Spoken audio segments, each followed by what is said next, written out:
All right, welcome back, everyone. Following the very interesting session on how the RSA came to be, we have where we talked about some of the attempts that have been made to break RSA and so on. So definitely this topic of interest. The next one that we are going to talk about today is what's exactly wrong with the internet. And the speaker for this session is Mr. Sanjay Deshpande, who's the CEO and Chief Innovation Officer at UNIKEN.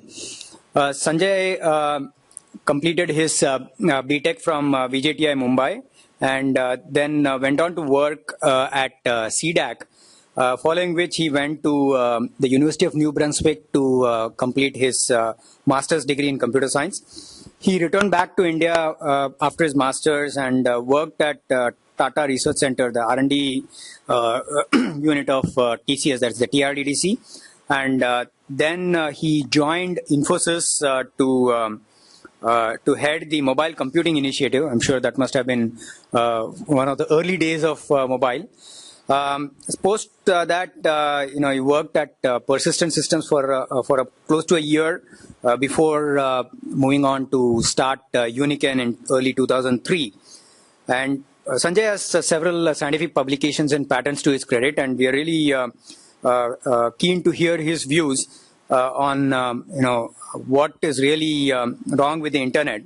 Sanjay takes very active interest in teaching, and he leads the Innovation Center. So we're really keen to hear his views on what this whole what's wrong with internet, because we do use internet for many sensitive things nowadays. So we want to really hear your views on that. Welcome, Sanjay, and over to you.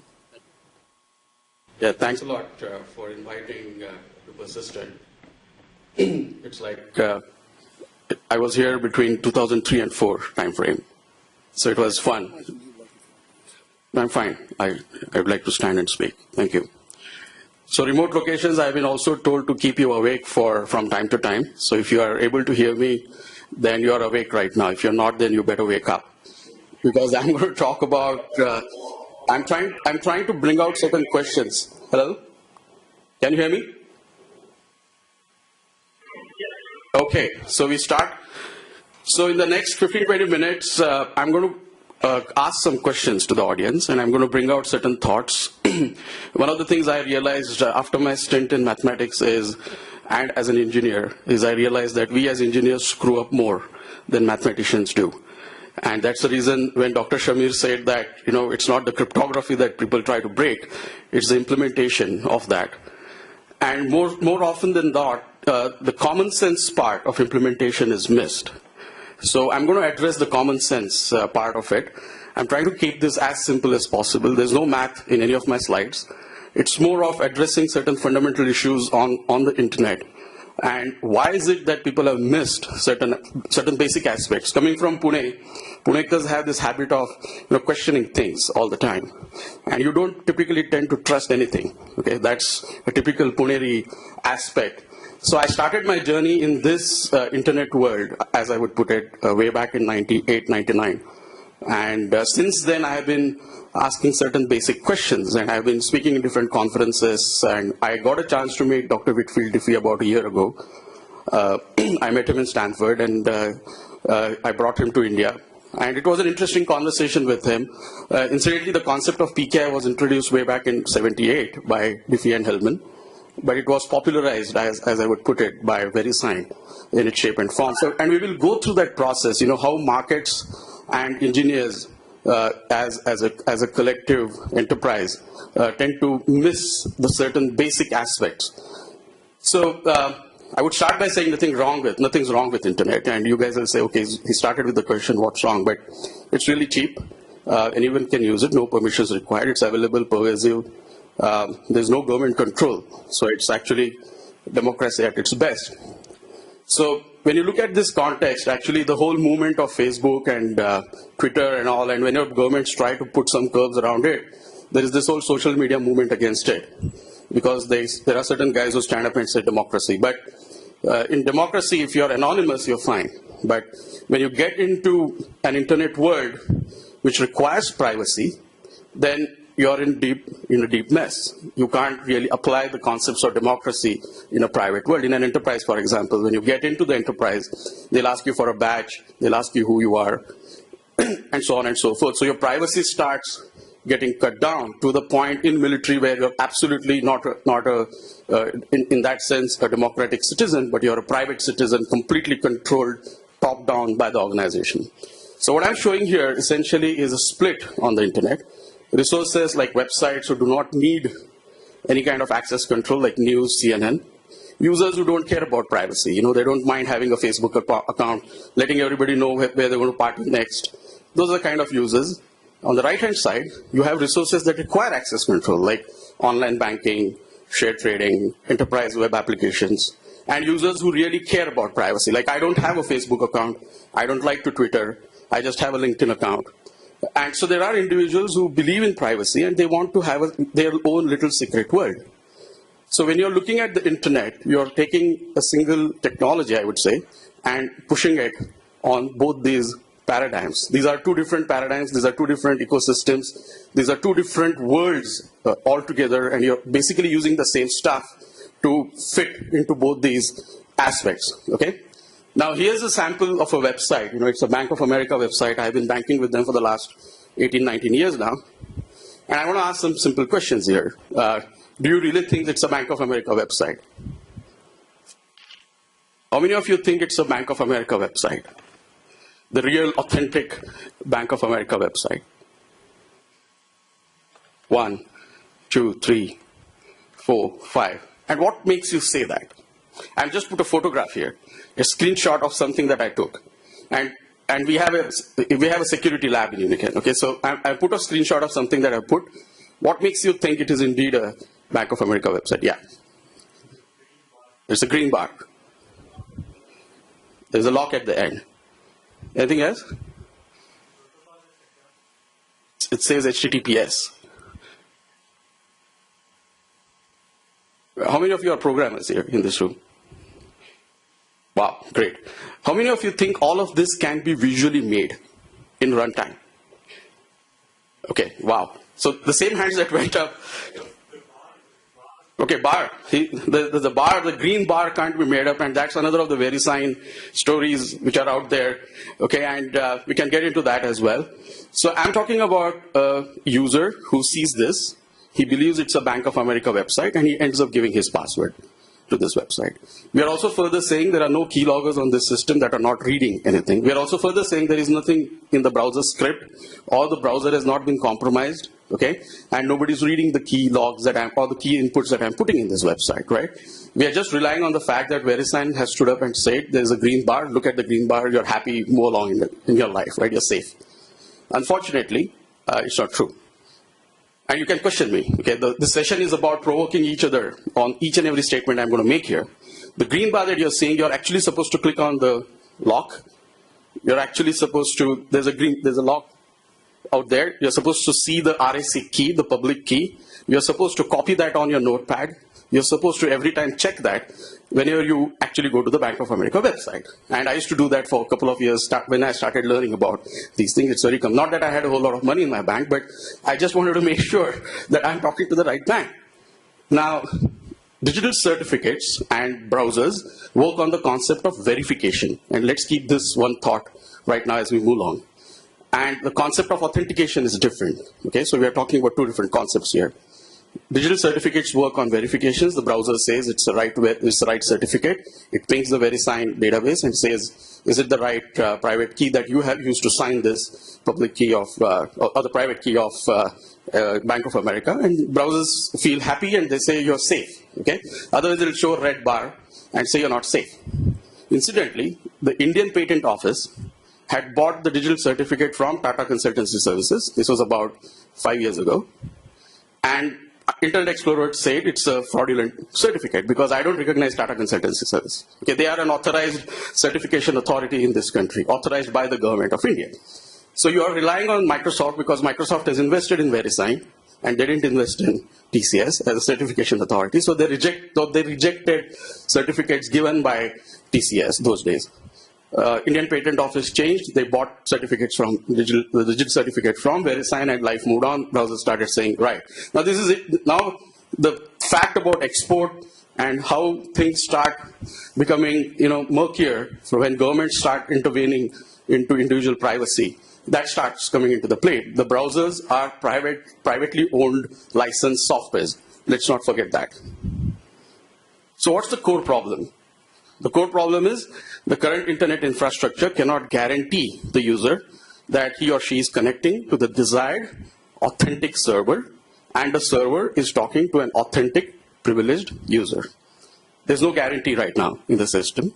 It at best provides an encryption. So encryption is fine.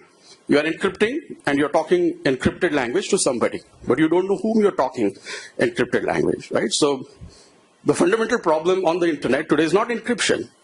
Today it's identity. And now let's take this concept and move forward. So am I really talking to Bank of America? From a Bank of America perspective, is the right end user talking? Because once phishing attack happens, you let go of your passwords, and somebody's coming in as Sanjay, and the bank doesn't care who is that person as long as he's giving the right password. So the problem is at both the endpoints, and that problem has not been solved yet. So let's look at why. So now I'm going to take you guys back into the history and a little bit forward. It's important. History teaches you a lot of things.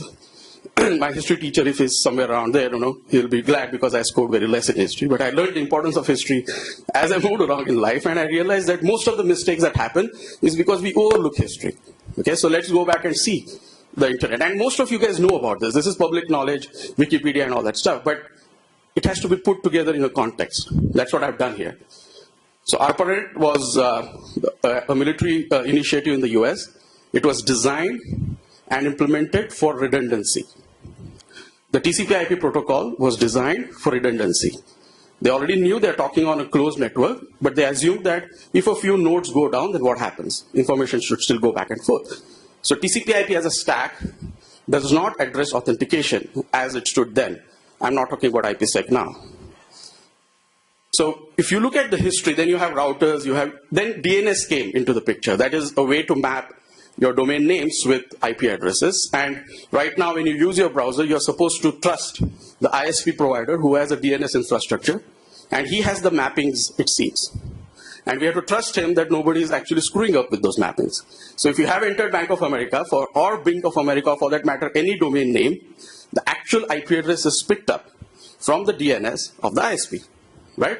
And if that system is messed up, then you are going to some place which says Bank of America, but it's not. It's connecting to some server out there. So the problem is DNS as a machinery essentially was invented for sharing documents. The labs that came out with HTML as a framework, was to share information. It was not meant for security. It was not meant as if an enterprise is wanting to talk to somebody in a secure way. It was meant to share documents, like Wikipedia. You don't need security on Wikipedia. But incidentally, the Twitter account was hacked for Associated Press 2 weeks ago. And somebody started releasing news that Obama has been attacked and he's injured and White House is down. The stock market went up and down by $130 billion. Okay, so even those kind of things, I used to think that news, nobody will hack them. So tomorrow if CNN website is hacked, they say that India and Pakistan are on war, there will be chaos in the markets. And that's very much a reality today because all of that I'm talking here. These things were not designed for security. You guys agree? Disagree? Okay, good.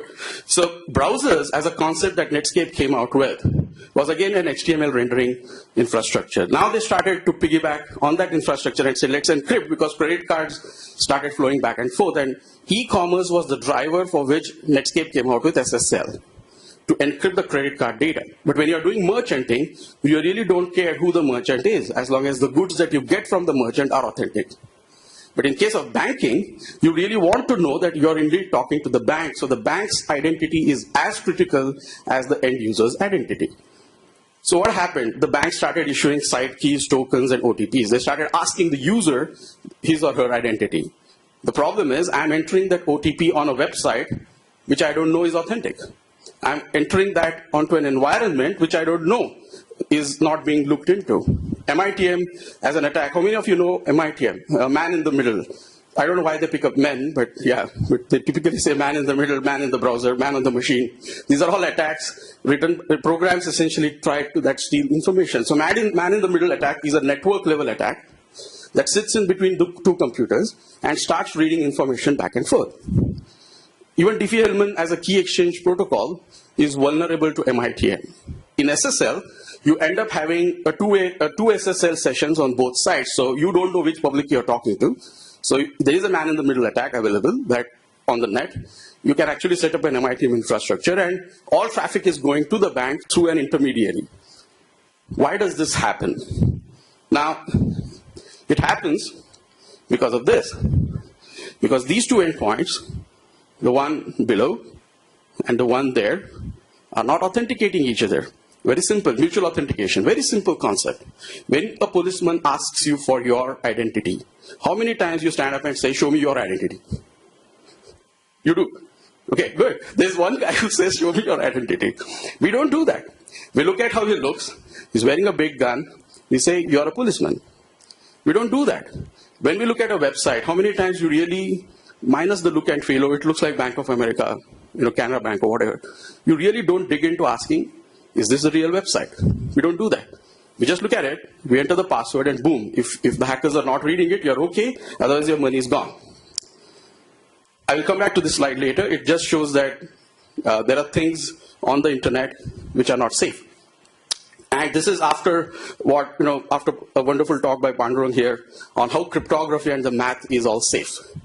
Okay, it's the engineers like us who have messed it up, I will say. Because we are using the internet for something it was not designed for. It was designed for redundancy. It was not designed for security. So now that gives a whole new approach to, oh, do I have a possibility of creating a new internet? Maybe. And I'll come to that, okay? You can actually think of ideas of creating a new internet now. Nothing stops you from that. India can have its own internet, by the way. So designers never claimed that the packet switch network was meant for secure communication. Statement one. Statement two. The current application services delivery model, and when I say this, it's four words, is vulnerable from a security standpoint. So what do? You go to some place, you download a browser. There was an attack which recently happened that phished Firefox browsers were distributed. So people downloaded Firefox browsers, which were not the real Firefox browsers. So you have downloaded a Google Chrome on your machine. How do you know it's coming from an authentic source? I have seen Google Chrome browser downloads on Times of India websites. So you can imagine the way browsers are being distributed. How do you know that software is authentic? Then you type a URL. When you look at URL, including the domain name, the cryptic long line of alphabets and digits, how many end users would actually know what to look into that URL? Okay? Nobody knows. Within that, a bank, actually Bank of Baroda has a website which is called Bobi Banking, by the way. Okay? So their URL actually says Bobi Banking, B-O-B-I Banking. Now, a bank would come out with websites every other day and you would not know about it. So you're supposed to trust that URL. You think it's the right URL and you give your password. So that whole model of delivering internet services is broken. I'm making a statement, it's a provocative statement. You guys will start thinking, okay, how to fix it? Or is it really broken? Take a thought, take a look at it, and you can question what I'm saying here, okay? So these cannot be identity elements. They don't even pass the basic properties of what is identity. Basic elements. Take the digital certificate, right? It was tom-tommed as something that would be giving an identity to all enterprises. So what did they do? They gave the digital certificate to the enterprise, and they hope that you knew what the certificate they have given as an end user. They should be telling me as well what that certificate is, but they don't do that. Passwords based on a priori knowledge are authenticated, right? You need a priori knowledge to identify anything. Biometrics. What is the a priori knowledge you have about the digital certificate that you're supposed to authenticate, not verify? Zero. You don't have any a priori knowledge. The bank doesn't tell you anything. Verisign doesn't tell you anything as an end user. So the concept of authentication has been missed in the whole SSL world. And that's the reason I'm saying that that entire infrastructure is broken right now. And of course, there are road certificate authorities. That's a different aspect altogether. I'm questioning the basic model of using SSL. SSL is good for encryption. SSL cannot be used for authentication or as a proof of identity. The digital certificate that you're using, a bank doesn't tell you what digital certificate you're supposed to check. And it's a simple thing. The bank can just send me a letter saying that this is the certificate we are using. Please check when you go to the browser. Because me as an end user can create a bank or a BOBII banking URL, set up a website, say that I'm going to sell potatoes, get a digital certificate, set up the entire thing, it will start looking all of that, and it'll start distributing information on the internet. And that's exactly what hackers do. They target the vulnerable elements on the internet to seek their passwords. Because they know that people will check that green bar, it is green, the browser is saying it is green. Who told you that that's the right URL in the first place? Did the bank tell you that? Did the bank tell you which digital certificate you're supposed to check? No, they don't.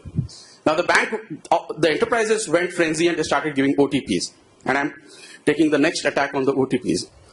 OTP as a technology, one-time password. OTP means one-time password. It's a dynamic password that keeps changing. You're supposed to enter that onto the website. Now there, you don't know where you're entering.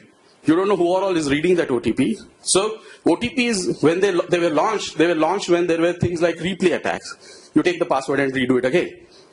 It's a 1993 attack. Okay, compliance catched up in 2002 and said 2FA, two-factor authentication. You should have OTPs. And now you're talking about OTPs when you have MITM attacks. So OTP is vulnerable. It's gone. It's obsolete now. Even biometric is obsolete. So finally, people understood and said mutual authentication is the key. We should fix it right at the heart of IP layer, which is essentially the TCP/IP layer. They came out with this idea of IPsec, which is now being popularized. But IPsec has a problem. IPsec is not available as the way it should have been, and it is not scalable. If you're a bank customer, and if you're a bank, you can't have 1 million IPsec VPN endpoints, period. Right? It cannot be delivered as an infrastructure. It solves most of these problems, by the way. Okay, but it's not scalable. You can't give VPNs to your customers. I mean, if there are more than 1 million customers.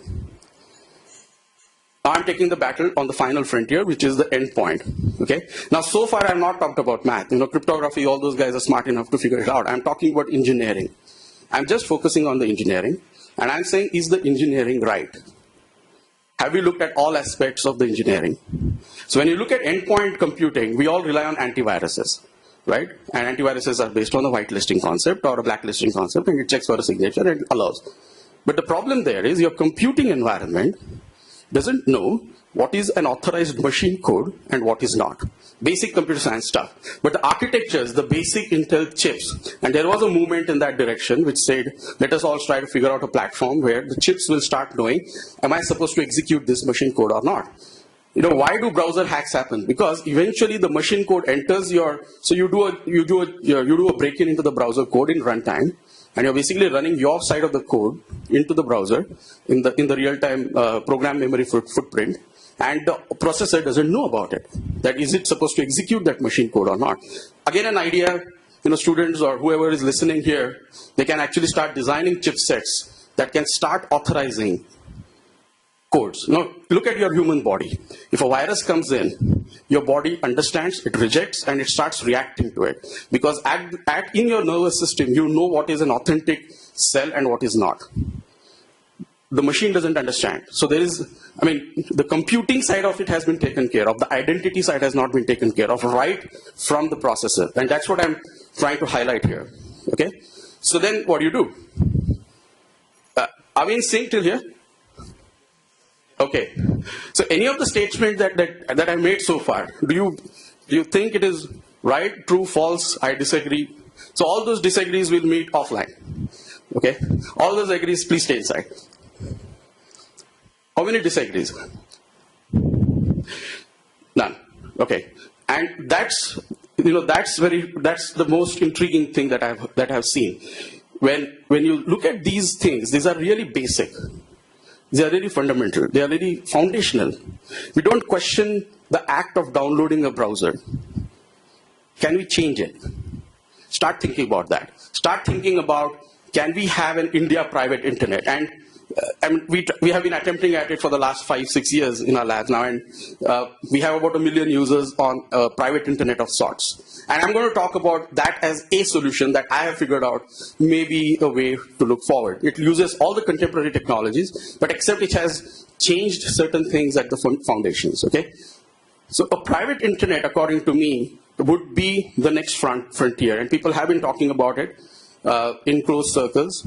But the jump from where we are today as a public internet to a switch to private internet is quite big.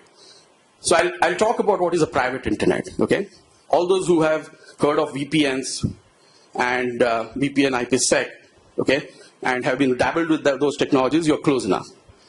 So when we look at designing these systems, we got to look at all aspects of, and I try to simplify it here. You have applications, maybe a website or a web server or enterprise applications. You have devices, all kinds, and you have all types of users. And you got all types of channels, which is intranet and internet. So when you're designing a system in this context, you got to make sure that you address all aspects and not just one side. OTP only addresses customers or employees. Then your digital certificates only address applications. Encryption is only for the channel. So device endpoint security, now they're talking about containerization. How many of you have heard of containerization as a way to secure endpoint devices? So that's the thing in the right direction. But that's again on one side. So when you're looking at designing a system or designing a private internet, you got to look at all aspects and say, okay, I'm going to cover, given a clean sheet of paper, I'm going to cover all aspects of this so-called private internet. So what this is all about, and I'm now dabbling into ideation here, and that was one of the things that I had told Arvind when he asked me to speak here. I said I would not just raise the questions, but I'll also point to some ideas that we can collectively brainstorm on later on.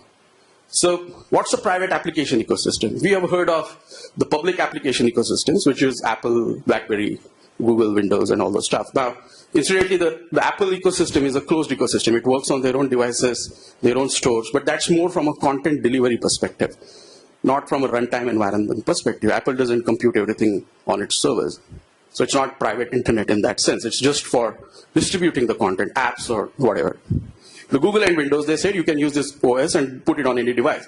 So from a concept perspective, Apple and BlackBerry, I would say, from an enterprise online banking environment perspective, are still closer because they are creating a closed ecosystem of sorts. If you want to do public internet, go to CNN, no harms. You don't need a private internet. Okay? But if you want to do online banking, you got to have a closed environment. Okay? And incidentally, we were talking to some folks in the military about 4 years ago, and they were also dabbling with this concept of a private internet on the fly. Okay? So it might look something like this. You'll have private internet circuits for different groups of individuals. So you might have a merchant private internet, you might have a bank private internet where only banks can talk, and you hook on to that private internet, do your job and get out. Okay? But the application delivery model has to be different there. It can't be the conventional application delivery model. It has to be a club kind of a thing, so unless I'm subscribed to that private internet, I should not be able to see the stuff in the private internet world. Okay, it has to be moderated and controlled. Now I'm removing the democratic aspects of this entire system now. Okay, yeah.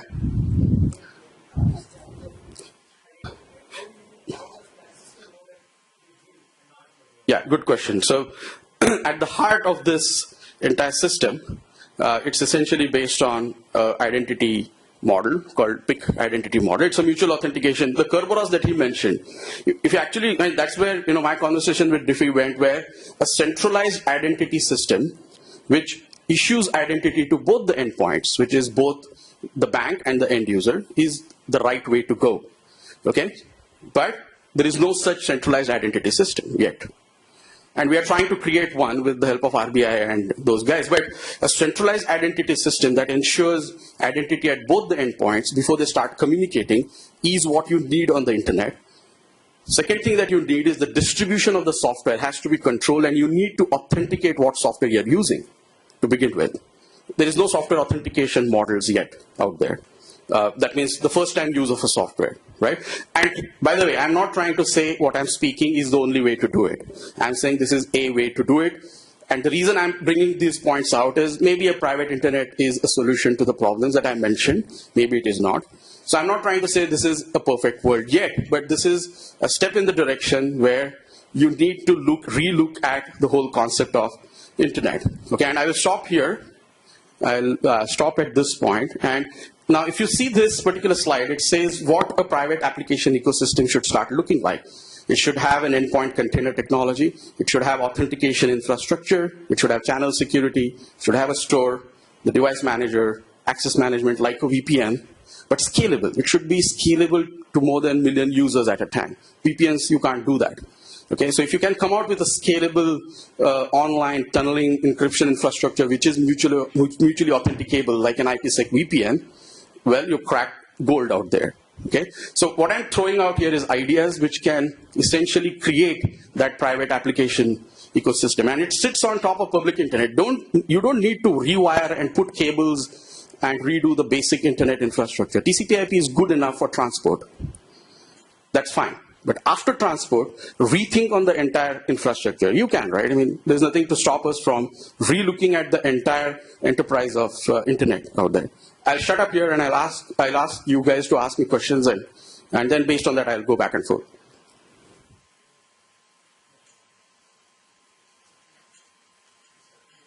Come again?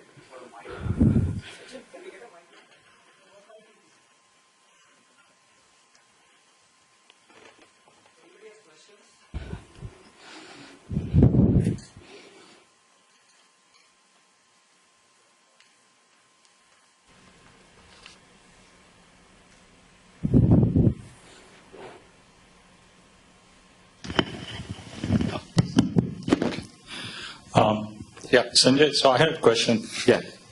So some of the things you mentioned, right, the central authority that will issue identities to both entities. So we have the current certificate authorities that supposed to do a similar job. They can be conned out of issuing false certificates and all that we do exist. So those problems are not just going to go away because a different authority is formed that doesn't vet the right entity or issue right certificate. You raised an interesting point that I don't know what my bank certificate should look like. Agreed. Which is a problem there. But this other entity that you create would run into some of the same problems that certificate authorities face when they issued Microsoft certificate to some random hackers. Yeah. So that will not necessarily be solved by what you've described so far. Right. So good question. And here's where what is identity as a concept. I didn't actually delve into that. It's a whole topic in itself.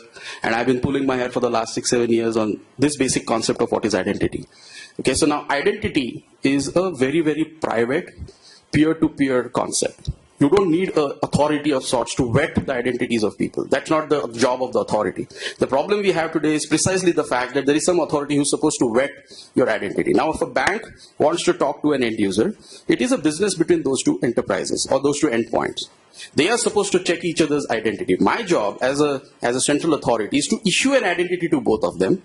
And then, see, what is the problem with so when you're looking at issuing identities, it's not about vetting the two endpoints. It's about creating a mechanism so that they two vet each other. Okay, so the communication between the bank and the end user as an out-of-bank communication must happen, and that's what we are doing. So when we talk about an application model where the bank essentially issues the software and you start getting into an environment where the bank and the end user are in a private conversation. You enable that private conversation. You don't vet it. Certification authorities started vetting these infrastructures, and they did it on one side. It's a half-side job. What they should instead do is, if you're doing that job, give it to both guys. Let the bank figure out what certificate you're using and let them have their own process of verifying that. The bank can verify your KYC norms, right, today. When you create an account, there is no third party that is vetting it. They have created a machinery by which they vet you. Same thing, you vet the bank.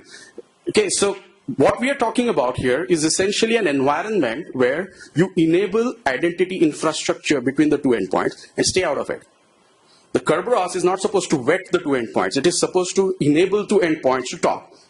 That's it. it's the whole concept of the bitcoins or paper coins. It's a conversation between me and the other guy. Why should the central bank look at it? I mean, I'm talking about Reserve Bank or the government-owned banks, and that's why these bitcoins are picking up.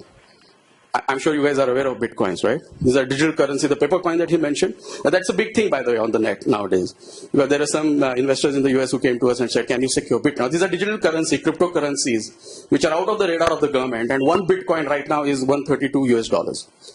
Okay? It's a peer-to-peer model. So I'm saying it should be a peer-to-peer model. That's what I'm saying. And you should enable that peer-to-peer model, not interfere in it. And we can take it offline. I'll tell you what I mean by a peer-to-peer enabling process between the two endpoints. Yeah. So the only, I understand what you said. So the one issue is going to be, so if you don't trust a generic software, what is the browser doing is it is relieving you from the burden of having 50 client softwares on your computer for each of the banks and each of the government entities that you deal with securely. Yeah. And it's saying you can, right? Yeah. Can you hear me? Yeah. Yeah, I just wanted to understand how the private internet will be different from the private cloud that we are talking about nowadays. Okay. May I know your name, please? Yeah, Avinash. So good question. So what private cloud is essentially a shared computing environment where you put all your resources on a central place and you say, instead of putting the data center in my premise, I would like to use somebody else's premise and I will use it on rent. And that's about it. It's basically, instead of using your own data center, you're using publicly available or hosted environment. But private in that essentially means that nobody's going to install anything else on your servers. That's private cloud. Okay, that is not private. Yeah.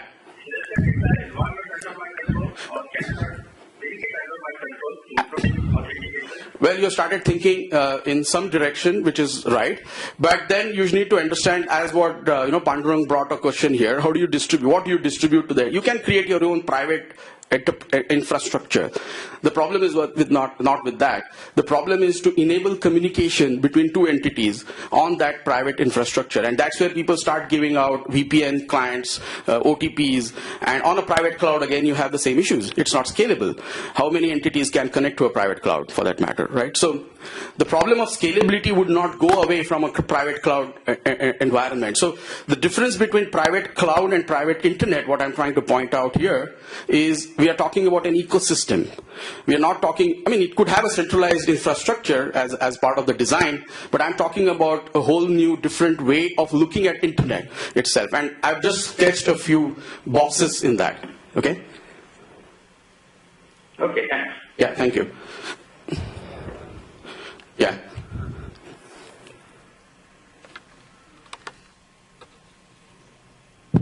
Okay, I have one question. So you're talking about peer-to-peer mutual authentication, mutual verification, right? Mutual authentication. Yeah. So now, if you look at it, it's not just the bank, right? There are so many entities that that are offering services, and there are so many entities that are getting services. Right. So the combination that you're talking about, the M by N, is phenomenal. Yeah. And then there are these authorities which have to dole out this authentication information. Right. Now, that could be the Reserve Bank of India, that could be similar such entities. So there is a level of federation of that identity as well. Right. Now, all that involves a whole lot of trust. Now, the question again comes back to who do you trust, which I don't think you have addressed in any of your slides. So, yeah. Or if you have done it, maybe I missed it out. But that is a key that we've still not been able to solve. So, who do you trust?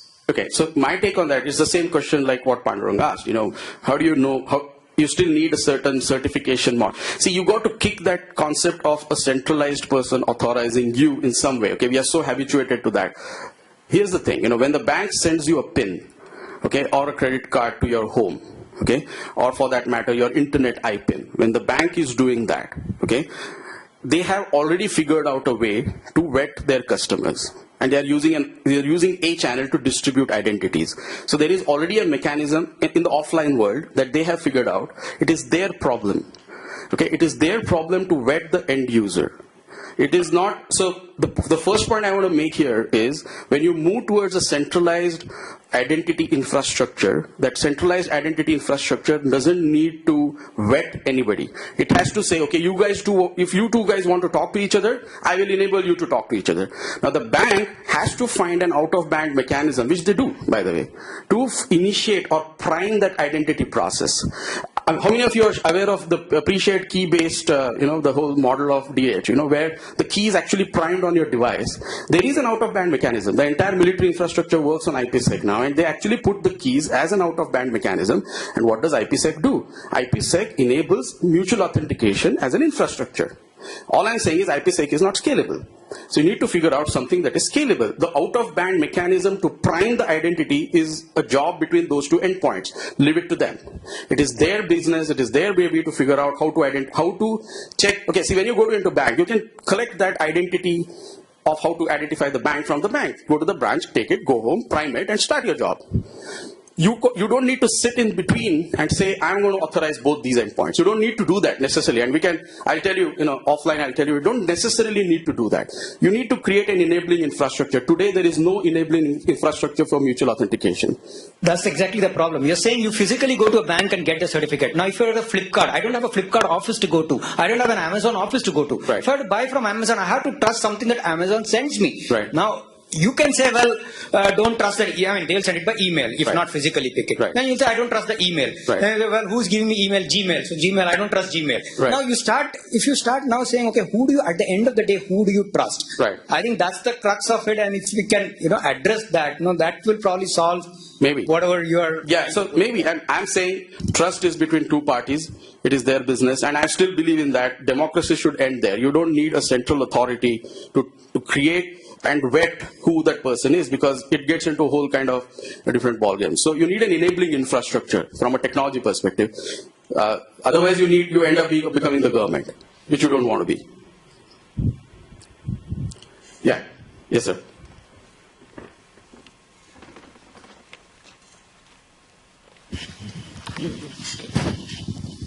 So talking of banks, a lot of the banks already use VPN, for the corporate customers and high net worth individual customers. Now the scaling problem really comes for retail customers like you and me, or at least me.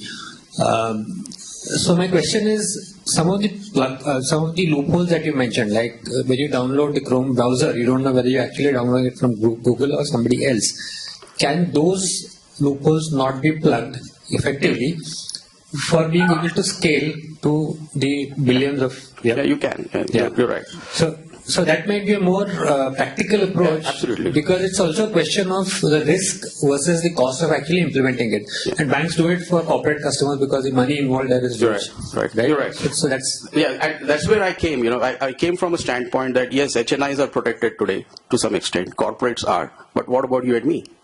Okay, that's where the scalability aspect kicks in. VPNs are not scalable. If you actually make a scalable infrastructure, the VPNs are not scalable because you're meddling with the operating system. You're trying to screw around with the OS, which you should not be.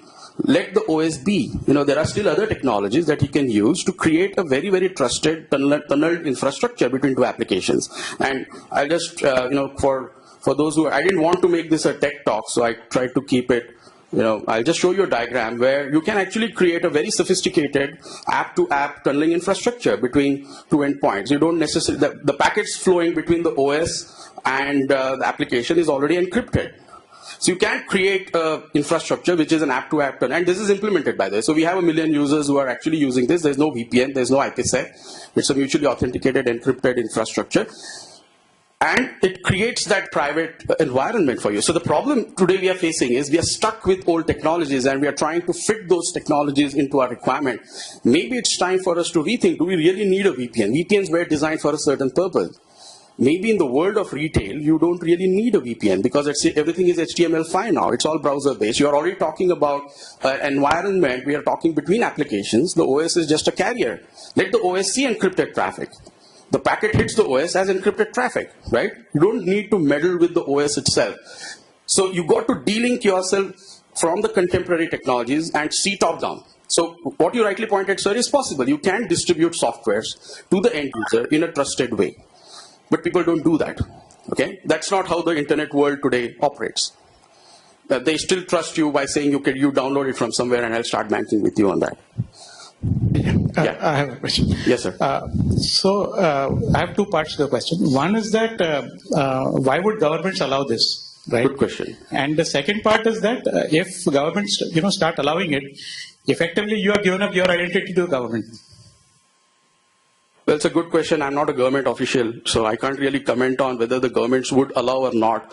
But whatever conversations I've had with the RBI and very senior folks in some of these organizations, they really want something like this. Okay, they want to have a private internet, but they want to have it regulated and controlled, and they want to see what's going into it. Okay, so they want to have your encryption keys with them. Now that's a different question altogether, whether the governments would allow or not. I'm saying, as an engineer, I'm saying this is a problem posed to me. How do you best solve it? And I feel that a private internet is the way to go to solve it. It could be owned by the government. I don't care. No, because then effectively, see, right now we are in the era of, covered Big Brother, right? Yeah. But then that makes it over. Yeah, but what I'm saying is let every enterprise create its private internet. What stops them from creating that without laying down the cables? And that's the reason I said the private internet circuit is a distributed model. I still believe strongly in a peer-to-peer distributed model. Let the enterprises come together. What they did with credit cards. Bank of America and a bunch of guys came together and said, here's a card from tomorrow called Discover. That became the credit card. And they started using the credit card to do transactions between them, to settle the loans that were given. So banks can come together and create a banking private internet and issue a software to you. The RBI can issue a software to you and say, this is the software you should use for banking. Same thing for merchanting. So you could really have distributed private internets out there. And I'm just blue skying. I just got a time for last 15 minutes. I'm blue skying. Okay, so don't take everything what I'm saying right now. No, but it is possible. Right. It is possible. And some of that on the banking side, we have already gone ahead quite a bit. It is possible. So one last point is that typically Bitcoin then creates a private, finance network which is outside the banking system. Yes, right? sir. And which then can be used for purposes which are... It's already being used. Right. So that is the reason, again, Bitcoin possibly, that's the regulatory concern for Bitcoin, right? But sir, on the current public internet, how safe are you? You are anyway using something that is broken. So I'm saying between that and... Yeah, no argument on that. Okay. So the Bitcoin part, there are two stories to that. Some guys say, why does the government need to know? So how did barter system happen, right? Barter system happened. 5 people came together, said, I have this, you have that. Let's start trading. They use stones, then coins. That's Bitcoin. Why does the government need to? Today, the whole problem is government is creating currency without having other side on the GDP, right? That's a bigger problem we are facing right now. You have cash out there which has no value. Okay, with Bitcoins, it is generated by the computer and it has a certain logic to it, and then that's how Bitcoins are generated. Not that I'm a big fan of Bitcoin. I rejected that offer, by the way. So I'm not trying to say I'm a big fan of Bitcoin, but I'm saying a peer-to-peer trust model is the way to go, and that's where. So Diffie has written a good book on privacy and your life online. Okay, very good book, amazing book, and Landau, Diffie and Landau, and they exactly address these points that should the government intervene in the traffic between you and the bank. Okay, I'm a big fan of Diffie, so I would say the government should not. But that doesn't stop me from saying the bank should have their own private internet and not piggyback on the public internet. Thank you. Any other questions?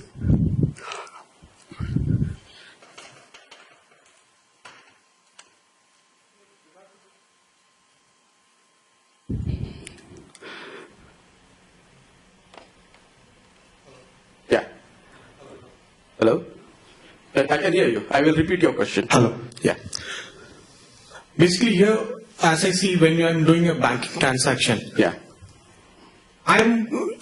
it's a problem for me because bank has already authenticated me before sending a password or a IPIN. So they have the different way, manual way, as you said, they have authenticated. It is me who's concerned about whether I'm going to the right site and whether I'm giving the password to the right. Bang on. Yeah. So as you said, like if they give me confirmation how to verify that. Right. Well, that'll be okay, right? Absolutely. So now, if you see, the banks started doing this by using something called as a site key. Most banks in India do that. They show you an image and say a dog or a mountain or whatever, and you're supposed to click on it and say this is the right bank. Okay, then they started asking you additional questions to when to change your computer. Your computer has changed. Who's your mother? Who's your father? They started doing that, right? Yeah. The problem there is so they have understood the problem of mutual authentication, but they are tackling it in the wrong layer. Okay, the application layer is not where you tackle the problem of mutual authentication. It's the infrastructure layer, that's where you're talking. So unless the browser is connecting to the right server, whatever is being thrown on it, to me, I don't know if it's being seen by so many people. I don't trust that channel. So the realization of mutual authentication is there.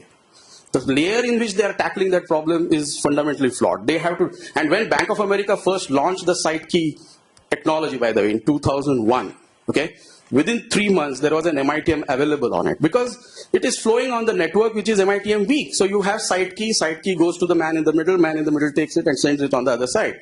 The problem is when the browser connects, when you do a socket call, the first call that goes out from your browser, how does it know it is talking to the right server? How does it know it is not, nobody is looking into the data on the machine, right? So these questions have to be tackled right in the application infrastructure layer. Not at the UI layer where you're showing the side key to them. You don't want to make the customer comfortable by saying I'm doing mutual authentication. These are actually not doing mutual authentication. So your question is right, and you should actually start demanding as a customer and an end user, how do I verify and authenticate you as a bank? People have set up physical banks in remote parts of this country, by the way. So they set up a physical bank, they run the show for 3 months, they collect the money and run away. So these are active attacks, what I'm talking about, okay? So it's very critical for you as an end user when you're entering into an ATM to check if it's the right ATM. So you got the point that I'm trying to make. One more thing is like some of the banks have given you RSA tokens. Yeah.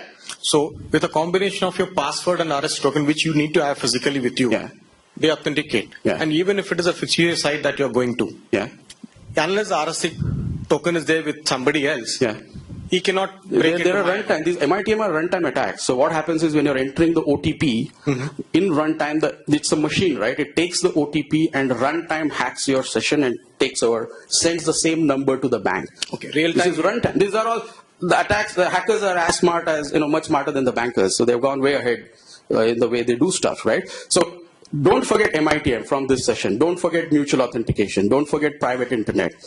And at the right layers, okay? And there are a lot of stuff out there on this. So read about EKE range of protocols, EKE. These are derivations of Diffie-Hellman protocols. It ended up in something called as SPEKE, Simple Password Encrypted Key Exchange. And one of the aspects of the encryption problem is right now it is not related to your identity. So the identity-based encryption that he was talking about, okay, so your session key and your password had no relation. There's no mathematical relation between them. Look at that problem. So I'm giving you pointers to innovate, So if you look at these problems, you say, okay, can I come out with a machinery by which if I give my password or something, it comes out with the right ciphers. So the ciphers are connected to your identity in some way. Today your encryption layer has nothing to do with your identity. Thank you. Yeah. Yeah.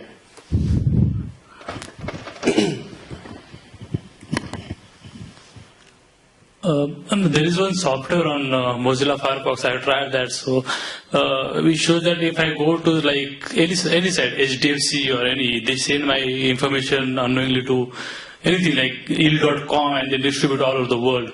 But I think that is for the business purpose. So for this concept, how do you see that? Will it be kind of replacing the existing internet or it will go hand in hand with that? So as I said, no, you should apply Occam's razor. Don't redo things which are already there. Use TCP/IP. Everything's in your hand after that. The TCP/IP is all that you need for transport. It's like the cable, the wireless. Beyond that, everything is broken. You can rethink. And don't stop at saying, oh, this cannot be done, that cannot be done, because how will people download, and most people will say this because they want to stop you from looking at new solutions. So you are thinking in the right direction, right? But you got to reuse what is just available there. So TCP/IP is good enough. You don't need to reinvent TCP/IP. That's good enough. But everything above that, rethink of HTTP, rethink of HTTPS, the thing stops us from at least questioning these things, and the whole distribution model itself. Simple fixes can solve this problem. Like the gentleman here said, if the bank in some way distributes me an authentic software to connect to them, you're safe. Okay? So this will come mainly for the picture where we need the authentication, right? Yeah, So, that's the core problem. In the private world, where you're dealing with privacy and enterprise applications like retail banking. I'm not talking about CNN, Facebook. I really don't care if things go there from there. I'm saying my bank account, my enterprise account, that's where you need private internet. So don't get me wrong. I'm not saying your browsing should change from private to public or public to private for everything. I'm saying these are two worlds, and if you remember, I started my conversation with you folks saying that there are two different worlds out there, right? And I'll just go back to that slide so you can, and I'll connect that back. So I'm saying for that world, you got to make sure that you're designing a system, which is not there out right now. Can I just escape this? yeah, I guess that was the first slide, right? Yeah. Right. So I'm saying on what he is saying on the right hand side is the world for which you have to design the private internet. The left hand side is okay. Use your browser, use Chrome. If you're seeing some news site, you don't need all what I said right now. Okay, so my point was in even today sites like HDFC.com or they send our information unknowingly to other sites, so so they will stop doing it, or I mean you can actually sue them if they're doing that without your knowledge. Yes, you can actually sue them. You can actually file a case on them on privacy. They are not supposed to send your information to anybody. I don't know what kind of information. I just see them connecting to the sites which are like yield.com. Yeah. And if they are sending your information, then you can actually drag them to the courts, and you should do that. Okay, I really don't know whether they send information, but I just see them connected. Yeah, sometimes they do. They actually have opened up e-commerce on their websites, right? So there's a problem there right now. Any other question, guys? We can take it offline. I mean, I think I have dragged it more than I should have.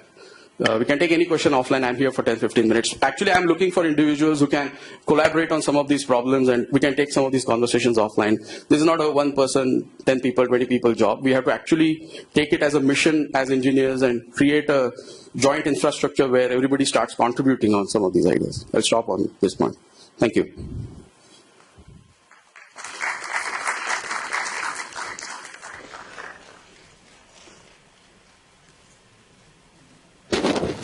Thank you, Sanjay, for the excellent discussions, and would like to invite Venki to offer a small memento to you. Okay.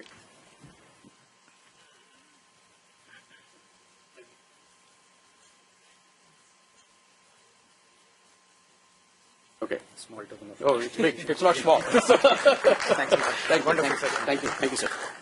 We also thank Pandurang. Pandurang actually works from our Goa office, so he has come all the way to deliver the talk here. So thank you, Pandurang, for coming here. So as announced, our next session will be on 22nd June. So we'll announce the details shortly. So see you on 22nd June. Thank you.